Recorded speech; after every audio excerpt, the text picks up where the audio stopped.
This 2016 Infiniti Q50 all-wheel drive has been with my dad for a little bit of time now, and my parents have been driving it since September of 2019.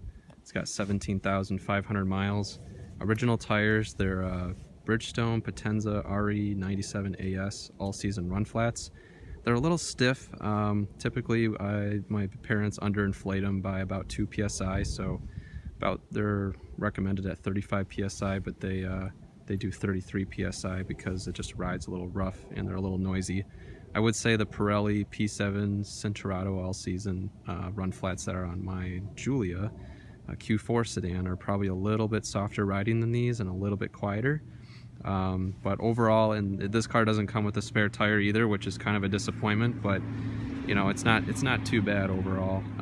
It's a similar quietness to my Giulia. It's not the quietest car on the road, but it's still very hushed, even at highway speeds.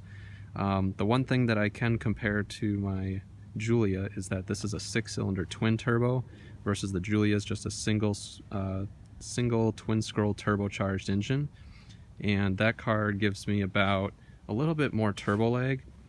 This car is also a little bit more roomy, so let's take a quick look at the back seat.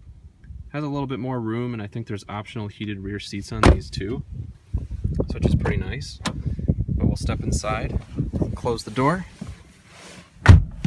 Has a nice solid thunk, which is kind of nice. And we'll start it up. We'll lock the doors. The doors have a nice, like, solid feeling to them as well when the doors lock. Put my foot on the brake. We'll start it up. And the car does a system check. Steering wheel comes down, seat slides forward. These seats are a little bit more comfortable than my Giulia standard seats, and these are also the standard seats. I would say the Bose audio system, the 14-speaker surround sound, sounds a little bit better than the 14-speaker Harman Kardon surround sound that's in my Giulia. This has a little bit more bass, a little more clarity. The surround sound aspect is not quite as immersive as the Giulia, but this just feels like a much more powerful system overall. And as you can see with this new 3-liter twin turbo engine, my parents have been averaging a little over 21 miles per gallon with probably 60% city driving, maybe even 70% city driving.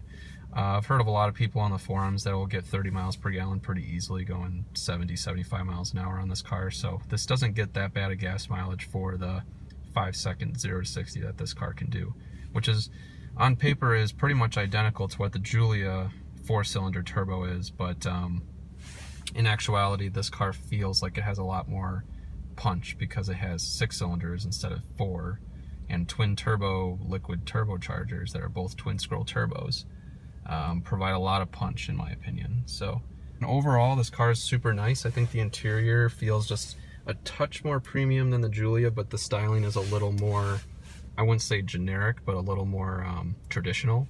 Even though it's got the dual screens, I think it has a traditional 2-cockpit setup with the, so it really not only caters to the driver, but it also caters to the passenger, whereas the Giulia just caters to the driver.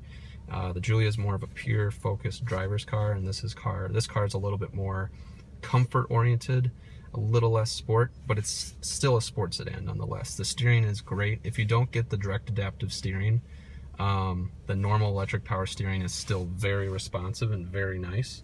So I would highly recommend that if I were you, just getting the standard steering. So that's kind of my recommendation overall. So what's nice about this car is you actually have different drive modes: sport, standard. You actually have a personal mode, which is kind of cool. And then snow mode locks the front and rear power distribution 50-50 only at low speeds up until about, I think it's around 25 miles an hour, maybe it's 24 miles an hour. And then it reverts back to rear wheel drive mode, which has been kind of the way that Infiniti has programmed their all-wheel drive systems for quite a number of years now. So eco mode, you get a little bit better fuel economy. Doesn't change anything with the engine stop-start system because this does not have engine stop-start. Only the 2-liter turbocharged engines from 2016 through 2019 had those in the Q50. So all the Red Sport and then anything with the 3-liter twin turbo engine does not have engine start-stop. Standard mode, the car starts up in standard mode every time. Standard steering, standard throttle pedal, standard transmission. Sport mode, it's probably the preferred drive mode. If you have the red Sport version, you're going to have Sport Plus mode. This car does not have Sport Plus mode because it is just a premium Q50 with the 300 horsepower, low output twin turbo engine. So this car overall has a lot of cool drive modes. I think Sport and Standard are the two best driving modes to be in all the time. But overall, this car is pretty nice. It's got, it does the gauge sweep when you start it up. Has pretty logical controls overall. I think the navigation system's easy to use, but this interface here can be a little challenging at times. I think there's a little bit steeper learning curve than some systems, just because the two screen setup, it's kind of weird how it's divided up, like in between what is dictated on the top screen. I know it's navigation, this is other things, but there's still navigation stuff down here too, so you kind of have a mix of navigation, audio, and climate down here, and then you have pure navigation up here, so, and fuel economy. So you kind of have to know which one does which, but at least you have some hard buttons on the side, which is good. Traditional gear selectors, so that's really nice. You have pretty decent cup holders. Car's been very reliable. It's been decent gas mileage, and it provides a lot of punch.